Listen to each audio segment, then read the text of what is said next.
പരിശുദ്ധ കന്യാമറിയമേ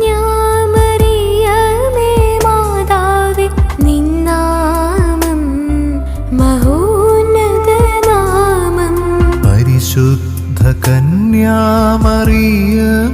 മാതാവേ നിന്നാമം മഹോന്നത നാമം.